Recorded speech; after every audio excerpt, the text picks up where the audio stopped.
క్రైస్తవ జీవితంలో బాధ వచ్చినప్పుడు కోపం వస్తుంది, తీవ్రత వస్తుంది, బాధ తగ్గేది మర్చిపోతాం. అంతే, క్షమించాలి. వాళ్ళ పగ మన హృదయంలో ఎప్పుడు ఉండకూడదు. కోపం వచ్చినప్పుడు మనం బాధ పెట్టినప్పుడు బాధ కొద్ది ప్రార్థన చేస్తాం, దేవుని దగ్గర గద్దించమని దేవుని దగ్గర మొరపెడతాం.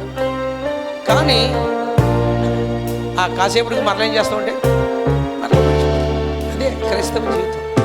పగ కలిగి ఉండడం క్రైస్తవుని యొక్క లక్షణం. కానీ మనసులో ద్వేషం, పగ ఉండకూడదు. ఉందంటే గాడి తప్పావు, భక్తి జీవితంలో గాడి తప్పినట్టే. పగ ఉండకూడదు.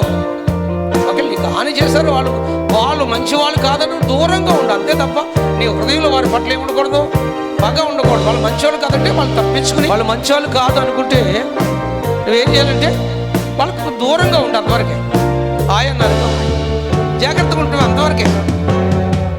వాళ్ళు మంచివాళ్ళు కాదు, వాళ్ళు కలిపితే మనకు ప్రమాదం. బైబిల్ చెప్తుంది కదా, దుష్టులకు దూరంగా ఉండండి అని వాక్యం చెప్తుంది, మనం జాగ్రత్త పడమని.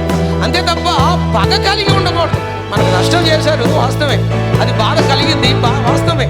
కానీ ప్రార్థన చేశాం, ఆ సమస్య నుండి మనం విడుదల పొందాం.